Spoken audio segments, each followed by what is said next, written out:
ನನ್ನ ಹೆಸರು ಪ್ರಿಯಾ. ನನ್ನ ಗಂಡ ವಿಜಯ್. ನನ್ನ ಗಂಡನಿಗೆ ಇಬ್ಬರು ತಂಗಿಯರು, ಮಮತಾ ಮತ್ತು ಸವಿತಾ. ನಾನು ಮತ್ತು ನನ್ನ ಗಂಡ ಸಿಟಿಯಲ್ಲಿ ಬಾಡಿಗೆ ಮನೆ ಮಾಡಿಕೊಂಡು ಜೀವನ ನಡೆಸುತ್ತಿದ್ದೆವು. ಊರಿನಲ್ಲಿದ್ದ ಅತ್ತೆ ಮಾವನನ್ನು ನಾವೇ ನೋಡಿಕೊಂಡು ಅವರಿಗೆ ಸಹಾಯವಾಗಿ ನಿಂತಿದ್ದೆವು. ಮತ್ತು ಊರಿನಲ್ಲಿ ಮನೆ ಕಟ್ಟುವಾಗ ಅತ್ತೆ ಒಂದು ಮಾತನ್ನು ಹೇಳಿದ್ದರು, ಮುಂದೆ ಈ ಮನೆಗಳು ನಿಮ್ಮದೇ ಎಂದು.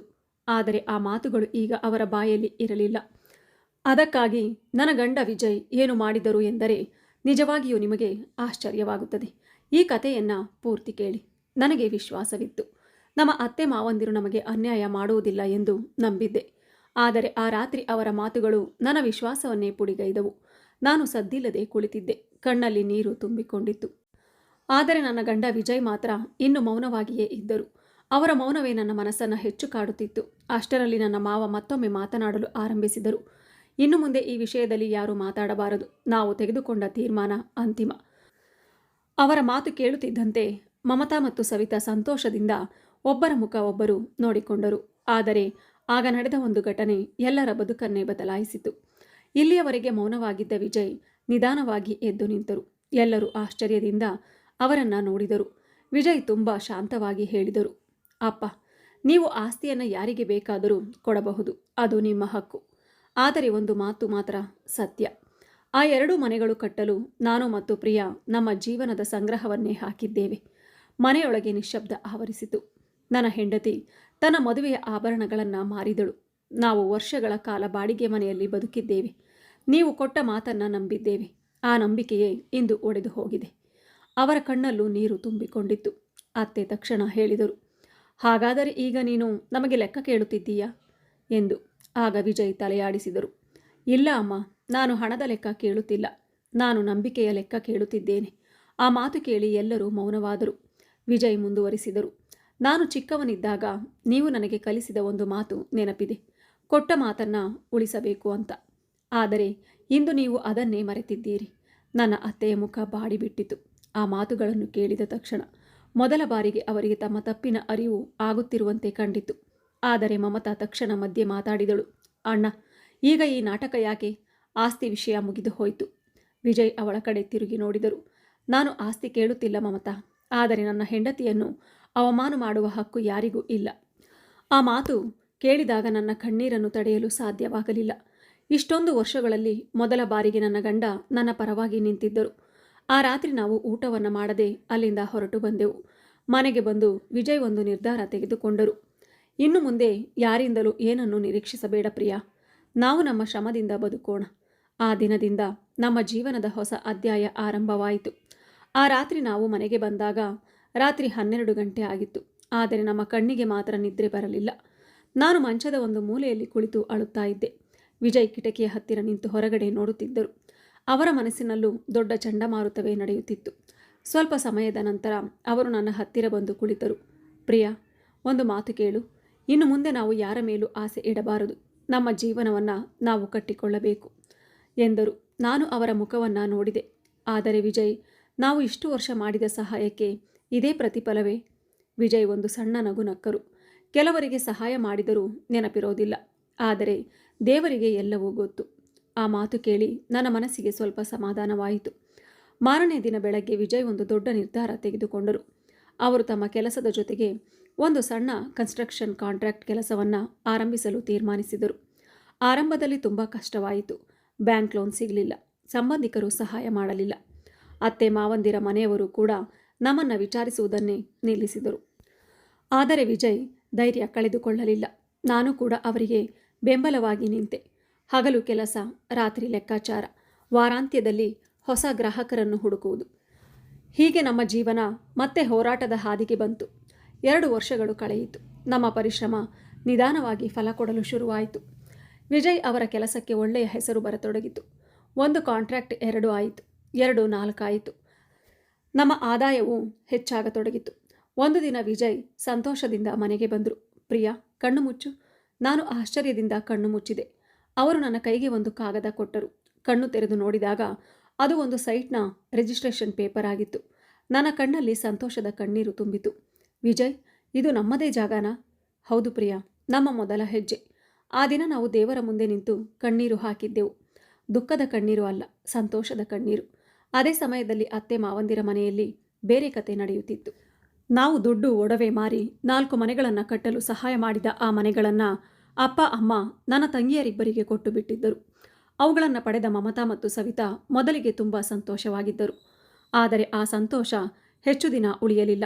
ಮಮತಾಳ ಗಂಡ ವ್ಯಾಪಾರದಲ್ಲಿ ದೊಡ್ಡ ನಷ್ಟ ಅನುಭವಿಸಿದ. ಸಾಲದ ಹೊರೆ ಹೆಚ್ಚಾಯಿತು. ಕೊನೆಗೆ ಒಂದು ಮನೆಯನ್ನು ಮಾರಬೇಕಾದ ಪರಿಸ್ಥಿತಿ ಬಂತು. ಇತ್ತ ಸವಿತಾಳ ಗಂಡ ಜೂಜಿನ ಚಟಕ್ಕೆ ಬಿದ್ದಿದ್ದ. ಹಣ ಕೈಗೆ ಸಿಕ್ಕಷ್ಟು ಖರ್ಚು ಮಾಡುತ್ತಿದ್ದ. ಸ್ವಲ್ಪ ಸಮಯದಲ್ಲೇ ಇನ್ನೊಂದು ಮನೆಯು ಮಾರಾಟವಾಯಿತು. ಅತ್ತೆ ಮಾವಂದಿರು ಇದನ್ನೆಲ್ಲ ನೋಡಿ ಬೇಸರಪಟ್ಟರು.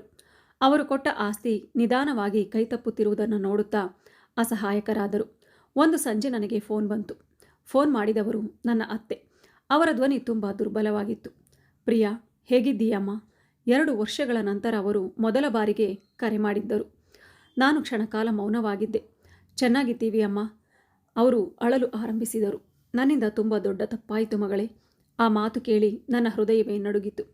ಅಹಂಕಾರದಿಂದ ಮಾತನಾಡುತ್ತಿದ್ದ ಅದೇ ಅತ್ತೆ ಇಂದು ಕಣ್ಣೀರು ಹಾಕುತ್ತಿದ್ದರು. ಆದರೆ ಅವರ ಬದುಕಿನಲ್ಲಿ ಇನ್ನೂ ದೊಡ್ಡ ಆಘಾತ ಕಾದಿತ್ತು. ಅತ್ತೆಯ ಫೋನ್ ಬಂದ ದಿನದಿಂದ ನನ್ನ ಮನಸ್ಸು ತುಂಬ ಭಾರವಾಗಿತ್ತು. 2 ವರ್ಷಗಳ ಹಿಂದೆ ನಮ್ಮನ್ನು ಅವಮಾನಿಸಿ ಕಳುಹಿಸಿದ್ದವರು ಇಂದು ಕಣ್ಣೀರು ಹಾಕುತ್ತಾ ಮಾತನಾಡುತ್ತಿದ್ದರು. ನಾನು ವಿಜಯ್ಗೆ ಆ ವಿಷಯ ಹೇಳಿದೆ. ಅವರು ಕೆಲ ಕ್ಷಣ ಮೌನವಾಗಿದ್ದರು. ಪ್ರಿಯಾ, ಅವರು ಏನೇ ಮಾಡಿದರೂ ನನ್ನ ಅಪ್ಪ ಅಮ್ಮ, ಹೋಗಿ ನೋಡೋಣ. ಮರುದಿನ ನಾವು ಅವರ ಮನೆಗೆ ಹೋದೆವು. ಒಮ್ಮೆ ನಗು, ಸಂಭ್ರಮ, ಅಹಂಕಾರದಿಂದ ತುಂಬಿದ್ದ ಆ ಮನೆ ಇಂದು ವಿಚಿತ್ರವಾಗಿ ಖಾಲಿಯಾಗಿ ಕಾಣಿಸುತ್ತಿತ್ತು. ಮನೆಯೊಳಗೆ ಹೋದ ತಕ್ಷಣ ನನಗೆ ಆಘಾತವಾಯಿತು. ನನ್ನ ಮಾವ ತುಂಬ ದುರ್ಬಲರಾಗಿದ್ದರು. ಆರೋಗ್ಯ ಹದಗೆಟ್ಟಿತ್ತು. ಅತ್ತೆಯ ಮುಖದಲ್ಲೂ ಹಿಂದಿನ ಗರ್ವ ಇರಲಿಲ್ಲ. ನಮ್ಮನ್ನು ನೋಡಿದ ತಕ್ಷಣ ಇಬ್ಬರ ಕಣ್ಣಲ್ಲೂ ನೀರು ತುಂಬಿತು. ಅತ್ತೆ ನಿಧಾನವಾಗಿ ನನ್ನ ಕೈ ಹಿಡಿದು ಹೇಳಿದರು, ಪ್ರಿಯಾ, ನನ್ನನ್ನು ಕ್ಷಮಿಸು ಮಗಳೇ. ನಾನು ಏನೂ ಮಾತನಾಡಲಿಲ್ಲ. ಅವರು ಅಳುತ್ತಾ ಮುಂದುವರಿಸಿದರು, ನೀನು ಈ ಮನೆಗೆ ಬಂದ ದಿನದಿಂದ ಮಗಳಂತೆ ಇದ್ದೆ. ಆದರೆ ನಾನು ನಿನ್ನನ್ನು ಸೊಸೆಯಂತೆ ಮಾತ್ರ ನೋಡಿದೆ. ಅದೇ ನನ್ನ ದೊಡ್ಡ ತಪ್ಪು. ಆ ಮಾತು ಕೇಳಿ ನನ್ನ ಕಣ್ಣಲ್ಲೂ ನೀರು ತುಂಬಿತು. ಅಷ್ಟರಲ್ಲಿ ಮಾವ ಮಾತನಾಡಲು ಶುರು ಮಾಡಿದರು. ವಿಜಯ್, ನೀನು ಹೇಳಿದ ಮಾತು ಈಗ ಅರ್ಥವಾಗುತ್ತಿದೆ. ನೀನು ಹಣದ ಲೆಕ್ಕ ಕೇಳಿರಲಿಲ್ಲ, ನಂಬಿಕೆಯ ಲೆಕ್ಕ ಕೇಳಿದ್ದೆ. ವಿಜಯ್ ಶಾಂತವಾಗಿ ಅವರ ಮಾತು ಕೇಳುತ್ತಿದ್ದರು. ಸ್ವಲ್ಪ ಹೊತ್ತಿನ ನಂತರ ನಿಜವಾದ ವಿಷಯ ಹೊರಬಂತು.